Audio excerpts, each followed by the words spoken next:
नमस्कार दोस्तों, आपका दोस्त मंगलराम चौधरी उड़ान क्लासेज के इस YouTube चैनल पर आप सभी विद्यार्थियों का हार्दिक स्वागत करता है।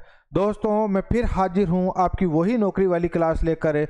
आज ये क्लास छोटी सी क्लास रहेगी, लेकिन क्योंकि आपको पता है आज ही बजट पेश हुआ है तो हम उससे संबंधित भी थोड़ी चर्चा करेंगे और बजट पर हम विशेष कक्षा भी लेकर आएंगे। तो शुरुआत करते हैं।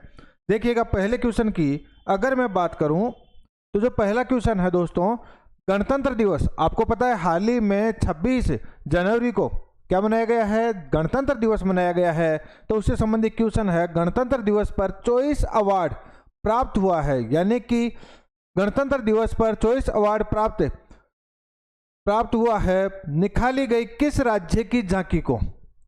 तो याद रखना है, गणतंत्र दिवस पर पीपुल चॉइस, ये थोड़ा सा लिखने में मिस्टेक हुई है।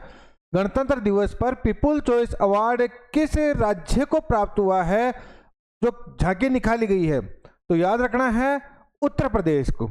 उत्तर प्रदेश की झांकी को 40% लोगों ने क्या किया है दोस्तों? वोटिंग की है। तो नाम से ही पता चल रहा है आपको, people choice award.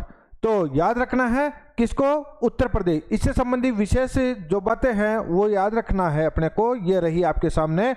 Uttar Pradesh की झांकी कौन सी है? कर्तव्य पथ महाकुंभ। कौन सी? कर्तव्य पथ महाकुंभ। आपको पता ही है, कर्तव्य मत जो पथ है महाकुंभ है, ये झांकी 26 जनवरी 2025 को उत्तर प्रदेश के तरफ से निकाली गई थी। और आपको पता ही है, इस समय महाकुंभ का आयोजन कहां पर किया जा रहा है? उत्तर प्रदेश के प्रयागराज में किया जा रहा है। और अगर इससे संबंधित अगर अलग बात उत्तर प्रदेश से संबंधित करें तो यहाँ के जो राज्यपाल है वो आनंदीबेन पटेल। यह आपको पता है, पहले गुजरात की पूर्व मुख्यमंत्री भी रही हुई है। और मुख्यमंत्री आप सभी जानते हो, परिचित होंगे, योगी आदित्यनाथ। और अगर बात करें छोटे से इस संबंधित में तो कुल जिले कितने हैं? तो याद रखना है 75 है। और महाकुंभ का आयोजन कहां पर किया जा रहा है? प्रयागराज में किया जा रहा है। और महाकुंभ क्षेत्र को याद रखना है, अस्थायी तौर पर क्षेत्र व जिला घोषित किया गया है। आपको मैं बताता चलूं, प्रयाग जो राज है उसी के क्षेत्र को जो महाकुंभ स्थित है उसको क्षेत्रवीय जिले के रूप में घोषित किया गया है। और आपको यह भी जानकारी रखनी है कि यह जिला अस्थायी है, क्योंकि जैसे ही महाकुंभ का आयोजन खत्म हो जाएगा उसके बाद ये जो जिला घोषित किया गया है वो स्वतः ही क्या हो जाएगा? समाप्त हो जाएगा। तो याद रखना है, वास्तविक संख्या तो कुल कितनी है? 75 है। चलिए, इससे संबंधित हो गई है। अगले अगर बात स्पोर्ट्स से संबंधित क्वेश्चनों की जाए तो वहां से भी देखिएगा, आज से हम ये बिल्कुल नए आपके जो राष्ट्रीय स्तर के होंगे ऊपर जानकारी मिलेगी, वो राष्ट्रीय स्तर का है या अगर इंटरनेशनल है तो उससे संबंधित, अगर स्पोर्ट्स से संबंधित है उससे संबंधित, तो आपको ताकि पता रहे कि क्वेश्चन कहां से आने वाले हैं। तो देखिए, स्पोर्ट्स से संबंधित जो महत्वपूर्ण क्वेश्चन रहा है आज का, किस महान खिलाड़ी को बीसीसीआई द्वारा लाइफ टाइम अचीवमेंट अवार्ड के लिए चुना गया है? तो याद रखना है दोस्तों, सचिन तेंदुलकर को। किसको चुना गया है? सचिन तेंदुलकर को बीसीसीआई के द्वारा लाइफ टाइम अचीवमेंट अवार्ड के लिए चुना गया है, ये याद रखना। जबकि जो रवि शास्त्री जी है वो पिछले ही साल चुने गए थे। चलिएगा आगे, इससे संबंधित अगर जो क्वेश्चन है वो देख लीजिएगा। 1 फरवरी यानी कि आज 1 फरवरी को बीसीसीआई के हेड ऑफिस में वार्षिक समारोह के दौरान यह सम्मान दिया जाएगा। अब हम बात करें दूसरे, तो तेज गेंदबाज जसप्रीत बुमराह। आजकल आपने देखा होगा मेरी क्लासों में रोज जसप्रीत बुमराह छाए हुए हैं, और छाने होने का कारण भी है, काम ही बंदा ऐसा ही करता है।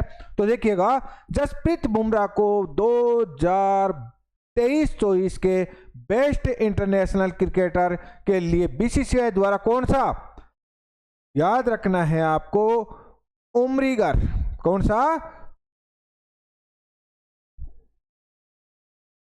उम्रीगर अवार्ड।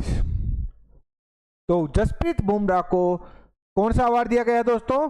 उम्रीगर अवार्ड दिया जाएगा 2023-24 के लिए। और महिला में इसी साल यही उम्रीगर अवार्ड किसको मिलेगा? स्मृति मंधाना को मिलेगा, जो महिला वर्ग से है। इसका भी आपको याद रखना होगा। और याद रखिएगा, जसप्रीत बुमराह को बीसीसीआई ने 2024 के लिए cricket of the year, sorry BCCI नहीं है, आईसीसी है, ये याद रखना है आपको। तो किसने, आईसीसी ने तो दिया है 2024 के लिए क्रिकेट ऑफ द ईयर, जबकि बीसीसीआई ने दिया है कौन सा, उम्रीगर अवार्ड 2023-24 के लिए। यह भी याद आप रख सकते हैं। चलिए अगले क्वेश्चन की ओर बढ़े हैं। तो देखिएगा, बजट सत्र से संबंधित ये विशेष क्वेश्चन है। 1 फरवरी की मोदी सरकार के तीसरे टर्म्स यानी कार्यकाल का पहला पूर्ण बजट किसने पेश किया? याद रखना है, मोदी सरकार का, नरेंद्र मोदी सरकार का ये कौन सा कार्यकाल है? तीसरा कार्यकाल है। और इस तीसरे कार्यकाल में किसने ये आम बजट पेश किया है, जो पहला पूर्ण बजट है इस सरकार का? राजनाथ सिंह ने, निर्मला सीतारमण ने, नरेंद्र मोदी ने, अमित शाह जी? तो आंसर सही है दोस्तों, निर्मला सीतारमण। क्या है अपनी? वित्त मंत्री। क्या है अपनी? वित्त मंत्री। ये भी याद रखना है। तो वित्त मंत्री हो गई अपनी तो। और राजनाथ सिंह क्या है आपको पता है? रक्षा मंत्री। और अगर हम बात करें अमित शाह, तो अमित शाह क्या है? गृह मंत्री। तो ये आपको पता हो गया है। और नरेंद्र मोदी जी तो आपको पता ही है, देश के क्या है? प्रधानमंत्री है। तो 1 फरवरी को मोदी सरकार द्वारा जो तीसरा कार्यकाल का पहला पूर्ण बजट किसने पेश किया है? निर्मला सीतारमण ने। इसकी विशेष बात देख लेते हैं दोस्तों। महिलाओं के लिए 2 करोड़ तक का टर्म लोन, कितने तक का? 2 करोड़ तक का टर्म लोन। और युवाओं के लिए मेडिकल की 50,000 सीटें बढ़ेगी। जबकि किसानों के लिए पीएम धन योजना लागू की जाएगी। वहीं शिक्षा के लिए माध्यमिक स्कूलों में क्या की जाएगी? इंटरनेट की व्यवस्था की जाएगी। ये इस बजट की कुछ महत्वपूर्ण, जबकि आपको पता है 12.5 लाख तक